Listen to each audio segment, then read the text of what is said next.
Hello, today I'm going to talk about Mark chapter 8, verses 31 to the end. Now, this is a passage where Jesus has just asked his followers who they think he is, and Peter has proclaimed him as the Messiah, the Son of God. And Jesus has commended him for this, but has then gone on to explain that the way of Messiahship for him will be the way of rejection, suffering, and death. And Peter remonstrates with him, and then Jesus rebukes him and says, "Get behind me, Satan, because you are thinking as humans think, not as God thinks."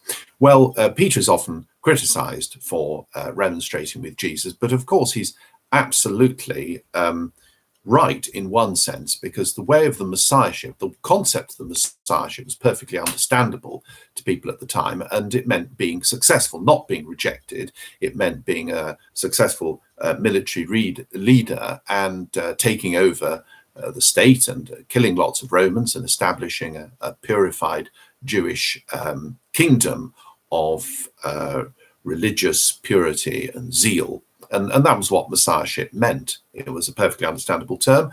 And obviously, Peter's understandably shocked when Jesus turns the whole thing on his head and says, actually, it's all about suffering. It's all about being rejected. Now, the reference to resurrection, that Jesus' hope and trust in God that will be raised, goes by the by. It probably wouldn't have made much sense to Jesus's followers. They may well have believed in some sort of final vindication, some sort of resurrection by God. They were the kind of Jews who seemed to have believed this, but associating that with Jesus's failure, Jesus's own rejection, wouldn't have made much sense to them. The most striking thing, the thing that they hear in Jesus's words, is that the way of Messiahship for him is going to be a way of suffering, rejection, and death. And that is something that Peter, as their spokesman, cannot cope with. But of course, Jesus then goes on in this reading to make them even more radical command that his followers must embrace a way of self-denial and of suffering. They must actually take up their cross and follow him. And this is even more shocking and even harder to cope with, but it's something that seems to me that contains a deep wisdom from which we Christians particularly, but perhaps all humans, can learn something. There is an irony in what Jesus says. It's, I suppose, an oxymoron in a sense, because crucifixion is not something you do. You don't take up your cross. Crucifixion was something that happened to you. It was an essentially passive experience, the ultimate disempowerment, the taking away of your identity as a human by being stripped and subjected to an agonizing and lingering death in the public gaze. This is not something you do. This is something that happens to you if you can't avoid it. And the idea that you should embrace this experience, that you should actually take it up, is clearly absurd. And yet it is very often in absurd juxtapositions that Jesus conveys his deepest and wisest messages. So I want to suggest a way in which we can take up our cross in the circumstances we find ourselves. Now, for many Christians around the world, taking up your cross may mean accepting and embracing the challenge of actual persecution, the kind that was suffered by Jesus's followers. And indeed, I suppose, in a sense, by Jesus himself in the rejection to which he was subjected. And so that, the ideal of the martyr, of martyrdom, is something that many Christians have had to embrace over the years.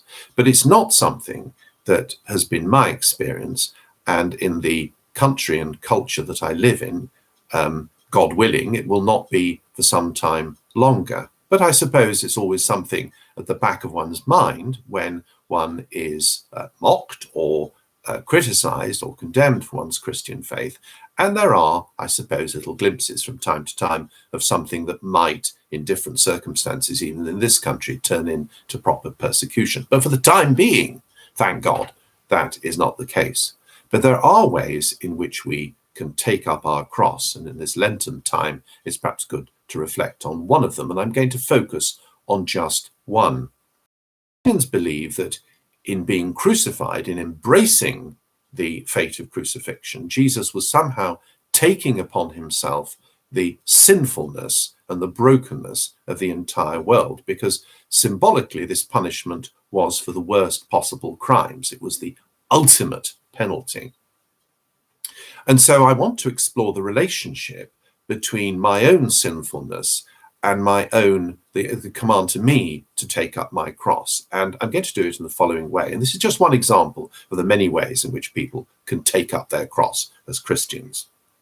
When I reflect on people I've harmed in the past, people I have done bad things to, people whose lives that I've made very much less pleasant than they otherwise would be, if only for a time, it seems to me that I can deal with the pain of the shame and the guilt that I might continue to feel in two possible ways.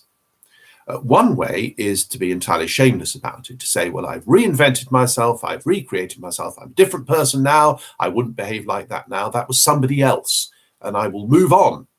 But of course, that is failing to address and to engage with the continuing harm that somebody else that I've hurt in the past, and perhaps even forgotten having hurt them, that they may continue to undergo. They may continue to suffer pain as a result of what I've done. And if I am aware of what I've done, of course, being shameless about it is one way of easily getting rid of the pain. But for me, it's the wrong one.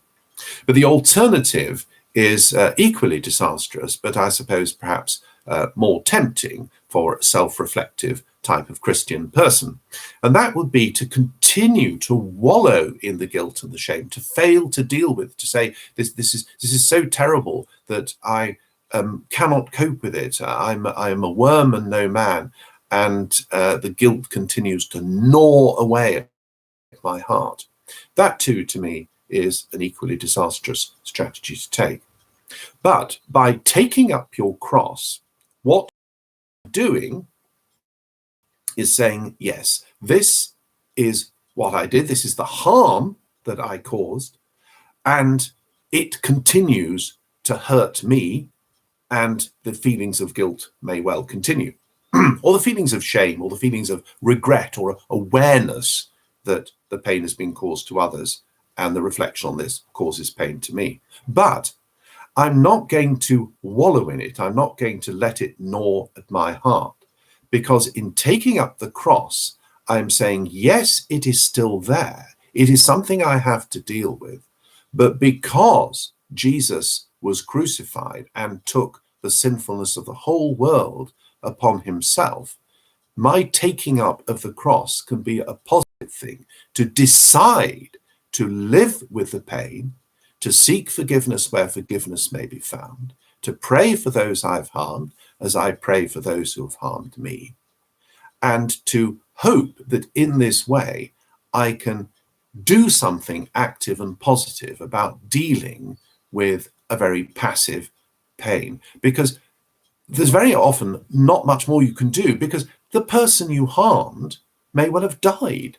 They may be beyond any reconciliation, or any possible attempt to achieve reconciliation may be irrelevant. They will have moved on to a different place, to a different life, and so have you. But by taking up your cross, you can acknowledge the guilt and the pain and the shame without letting it overwhelm you, because Jesus took all this guilt and pain and shame and swallowed it up in his death on the cross. And greater than that, of course, the passage of the cross through the crucifixion, there is the pathway to resurrection. But that is a reflection for another day. And may God bless you all. And may, when you take up your own cross, may you find it a positive, transforming experience that helps you to deal with any pain and guilt and shame which may be in your own lives.